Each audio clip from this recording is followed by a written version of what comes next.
Good morning. That is the first thing I've said today. It's pretty early here in the morning, but I was about to make some breakfast sausage patties, and I figured I'd make a quick video because that is what it is. It's quick. Like I've said in my past videos, my biggest kitchen tip that I can give anyone who's preparing a recipe is get all of the stuff out first. There's a number of reasons to do that. One, make sure you have everything. And two, when you are adding it to the pot as you're prepping it, it can become very stressful and cooking can be a not very enjoyable task when you're always trying to beat the clock. Well, the garlic's about to burn and you're still chopping up the next ingredient. Try not to do that. So that's my best tip for preparing a recipe is get everything out. And what I didn't do here was measure it out because I wanted to measure it with you all here with me. So, but I highly recommend that you also measure it out, and that way you're just adding as you go, and it's easy, easy, easy. As you know, if you've watched me before, you know that I keep regular recipes, not the full recipe form, but just the ingredients only. These little cards, this one says sweet and savory patties, that's what we're making, and it just has the ingredients, no instructions, because I know once you've made it once or twice, you know what to do, but you want to get those ingredients just right. So here we go. Starting with a pound of lean ground chicken. Now I prefer the taste of chicken to turkey, but you could use either. And I'm just going to put that right in the pan. So the other thing about, the other tip would be when you are going to measure something, use the same measuring tool, like a lot of things call for a teaspoon or a half teaspoon.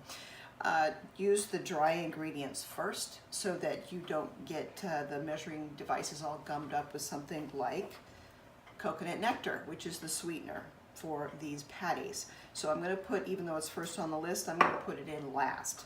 So we're going to start with a teaspoon of sage, and you'll see that I really like Penzeys, and there's a reason for that. Penzeys is a fantastic spice company. Their spices are fresh, they're very, very flavorful, and I really like them a lot, so I stick with them. Some things I grow myself, like parsley, and I just can dry it myself. So that's why this is in a different jar. And we're going to do a half teaspoon of parsley. Now, you'll notice these are not flat because I like a little bit more flavor. I like more stuff in there. So you'll notice that a lot of my measurements are rounded, and it's because I like it that way. So garlic, garlic powder, you can get grated garlic, you can get garlic powder. If you wanted to, you could cut up, mince really small your own garlic. But this recipe is specifically for speed. I'm trying to make it easy for our challengers to make things that give them the nutrients they need. This would be a protein, so that they can get it in quickly. 1 teaspoon of salt. I pre-grind my salt. That one I do not go over on. I don't go over on the salt. There's the salt. I assume pepper is close behind, half teaspoon of pepper.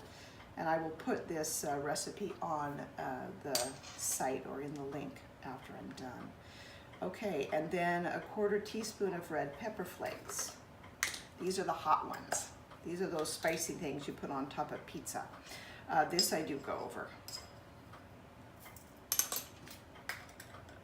The next one is 1 teaspoon of onion powder. I'm a tidy chef, so you'll notice that I'm putting things away. I have to remember not to do that when we're trying to do a video. I like to put them all away as I cook them. So we've got a full teaspoon of onion powder. And then we have a half teaspoon of fennel. Now fennel is a wonderful flavor, and that is what makes this taste like sausage. Fennel is the ingredient. Fennel and the coconut nectar is what makes it taste like sausage. I'm going to go over in this one because I like it. The last ingredient is the messy one, and this is 2 teaspoons of nectar. Because it's sugar, sometimes I go over, because I really love the sweet mapley almost flavor of the breakfast sausage, but if I'm watching my sugar, I don't. So generally what I do is that I put this in a tablespoon, and you'll notice it kept pouring. It's because I couldn't get it all out of the teaspoon. So I go pretty approximate on this. I usually use a tablespoon and fill it 2/3 of the way. 3 teaspoons equals 1 tablespoon. And it's a lot easier to work with a tablespoon than trying to get this stuff, this sticky, delicious, yummy stuff into a tablespoon. Now, typically I like meatloaf. I knead it, you know, get in there and really knead it. There are some days I'm a little more squeamish than others, and I use a paddle instead. So today I'm going to show you with the paddle. So this is what a paddle looks like. You could use a spatula as long as it has some, you know, resistance to it. So here's what it looks like all mixed together. And the paddle, I'm just going to keep folding it into itself and mix it really well. You don't want one patty that's really salty and another patty that's really sugary. So basically you're just going to keep mixing this until it's really combined well. And you see, and by flattening it, you can see where the spices are hiding, and you can go in there and get to it. The other way is just to get your hands in there and squish it. Squish, squish, squish, squish until it's really well combined. That's probably a little bit better way of combining it, but I just don't feel like it today. I tend to take a scoop like this. This isn't completely mixed, so I'm not going to cook it yet, but I cut it in half, get 2 approximate halves that look the same, cut those in thirds,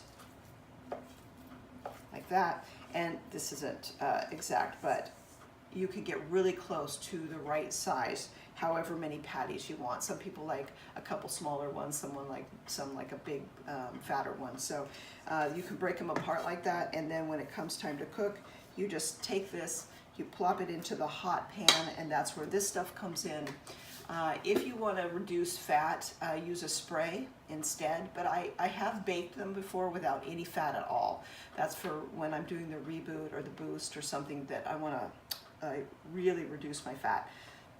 I just put the patties on a silicone cookie sheet and put them straight into the oven. They don't take very long to cook, but they lose the crisp kind of yummy edge to them. So I have gone back to frying them with a little bit of coconut oil. I would say no more than a tablespoon. And you can also use a spray of just a quick oil, and that way you get your little bit of nice crispy edge to them. They retain all of their moisture, which is delicious. These are really, really a wonderful way to start the day. I've probably got more comments, positive comments on this recipe than any other, maybe. Okay, so this is mixed. I'm going to take this over to the stove. I'm going to add a tablespoon of coconut oil to the hot pan.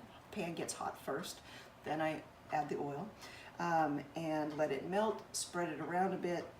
Put in the patties, however many I want, whatever size I want. When it is brown on one side, I flip it. It takes about 5 minutes, maybe a little bit more, depending on how thick you like them. When I put them in, I like to smash them down. One other tip: do not smash them down once they've started to cook. It's okay to put them in as a mound and then smash them down, and so that they're a flatter patty and they cook faster.